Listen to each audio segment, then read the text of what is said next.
Hello price Lord my dear friends, இப்படி நல்லா இருக்கீங்களா? கர்த்தராகிய இயேசு கிறிஸ்துவின் நாமத்தில் உங்களுக்கு என் அன்பின் வாழ்த்துக்கள். இன்றைக்கும் கர்த்தர் நம்மோடு சொல்லுகிற வேதவசனம் எபேசியர் 1:14.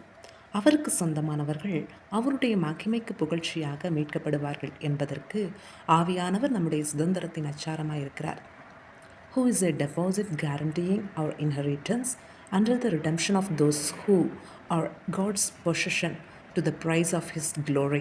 அருமையான தேவனுடைய பிள்ளைகளே, இயேசப்பா தம்முடைய ஜீவனை கொடுத்து கிருபையினால் நம்மை ரட்சித்திருக்கிறார்.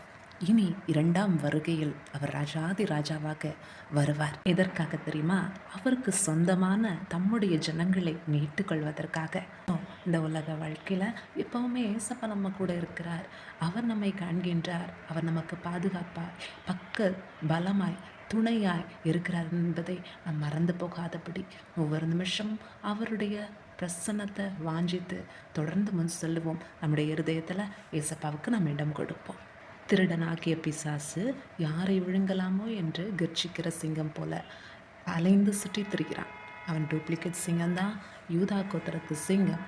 ராஜாதி ராஜா நம்மோடு இருக்கிறார், நமக்குள்ளே வாசம் பண்ணுகிறார். பரிசுத்த ஆவியானவர் நம்மோடு கூட இருக்கிறபடியால் நாம் வெட்கப்படுவதில்லை.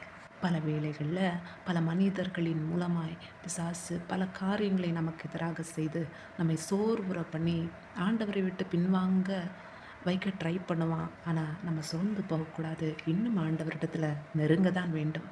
ஏன்னா திருடன் திருடவும் அழிக்கவும் கொல்லவும் வருகிறானே என்று வேறொன்றுக்கும் வரான். நம்முடைய ஆண்டவராகிய இயேசு கிறிஸ்துவோ நமக்கு ஜீவன் உண்டாயிருக்கவும் அந்த ஜீவன் பரிபூரணப்படவும் இந்த உலகத்திலே நமக்காக வந்தார்.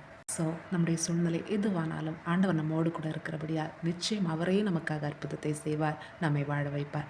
சிங்கக்கெபியில் தானியேலை போட்ட போதும் அந்த இடத்துல சிங்கத்தின் வாயை கட்டின தேவாதி தேவன், அவர் ஜீவனுள்ள தேவன், அவர் சர்வ வல்லமையுள்ள தேவன். அவரால் கூடாத காரியம் ஒன்றுமே இல்லை. சந்தோஷமாயிருங்கள், கர்த்தருக்குள் எப்பொழுதும் சந்தோஷமாயிருங்கள். கர்த்தர் நம்முடைய வாழ்க்கையிலே பெரிய காரியங்களை செய்வார். நிச்சயம் அற்புதம் நடக்கும். பரிசுத்த ஆவியானவரை தொடர்ந்து வழி நடத்துவாராக. கர்த்தர் தாமே இந்த வார்த்தைகள் மூலமாய் நம்மை ஆசீர்வதிப்பாராக. ஆமென். God bless you all. Bye bye.